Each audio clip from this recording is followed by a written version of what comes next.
very dark in here. Look, the heater hose coming out of there with its identification.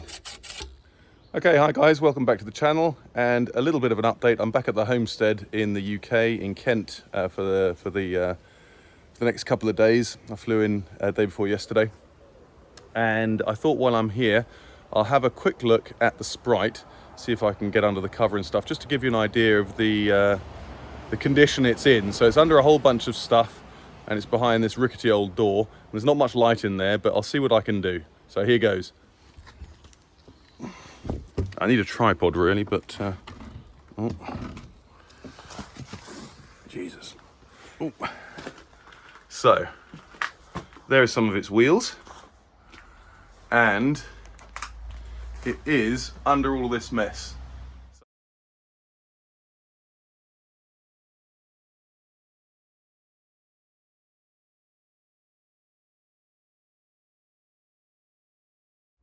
Okay, so I've just trying to move some of this stuff away. It's a little bit difficult because it's also tight in here, but I've got everything off.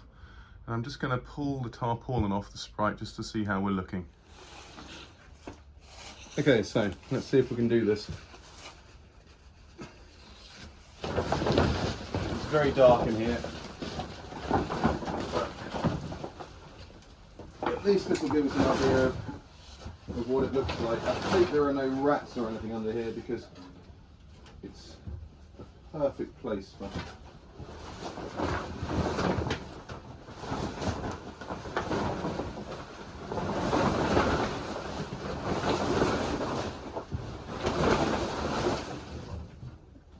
very good. So far so good. Whoa.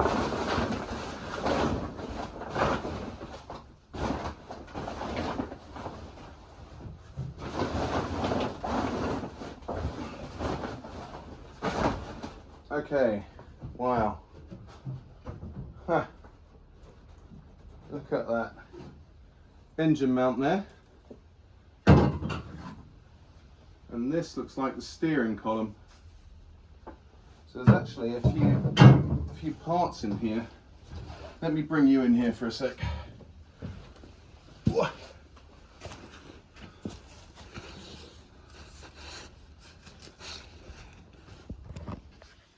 Probably couldn't see any of that. So there we go, look, uncovered for the first time in ages. What a beauty.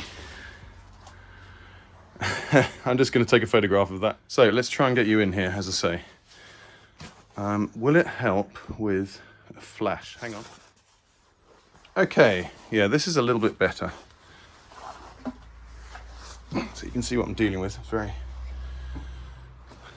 narrow space here, but yeah, there you go, look, you can really get an idea. Those are the wheels there through the monocoque.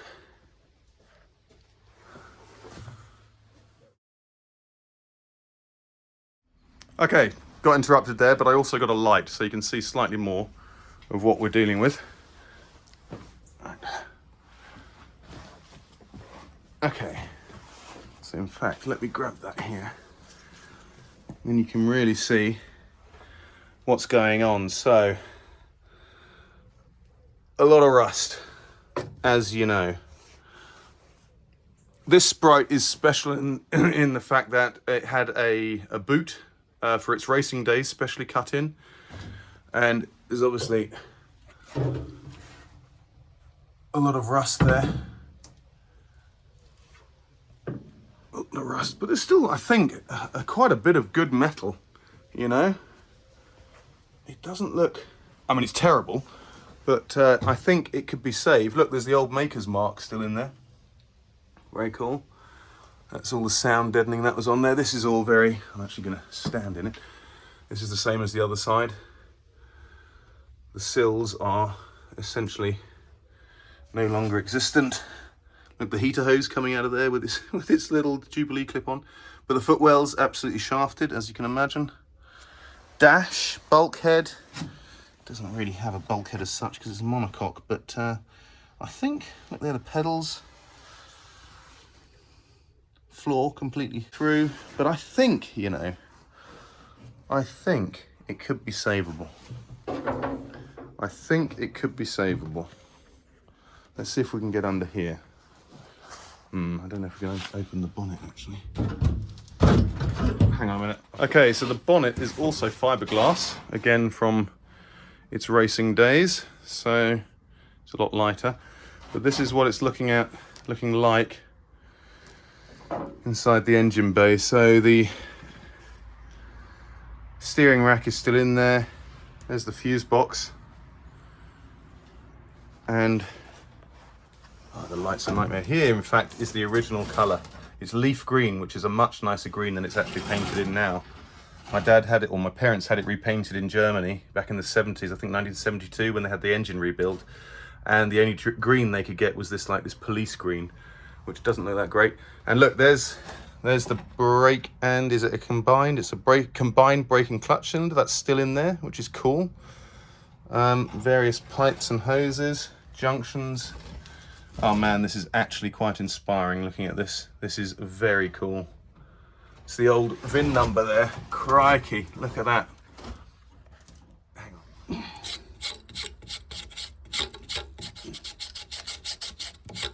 I've got to be very careful with that because that's the only remaining identification.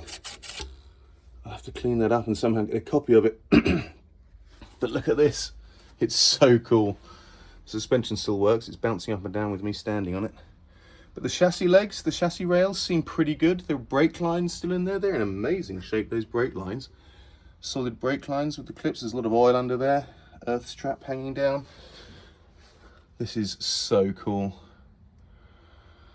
So cool indeed, guys. Lots of work.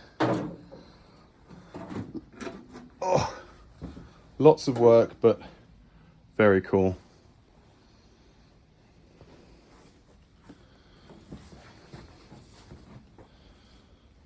I'd love to just scoop all the bits up, take it to Germany.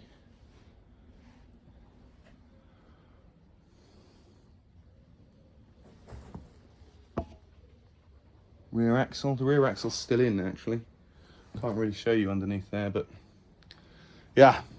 Okay, so I'm gonna leave it there for the sec, and I'm gonna do some poking around off camera and see if I can gain some inspiration for this thing. It's already working actually. All you need to do is just look at it, and it takes me back to when I was 15 and when I dragged it out of that Nissan hut where the Land Rover was all those years ago, and pulled it over with the tractor all the way round to this workshop. It was actually in the workshop over the road actually. But I only put it in here when I cleared out this workshop here for the Land Rover. So it's been moved around a lot over the years, but not a huge amount has happened with it. But it's such a cool thing. I love it. Right, I'm going to take a few photographs, cover it back up, and I will see you later.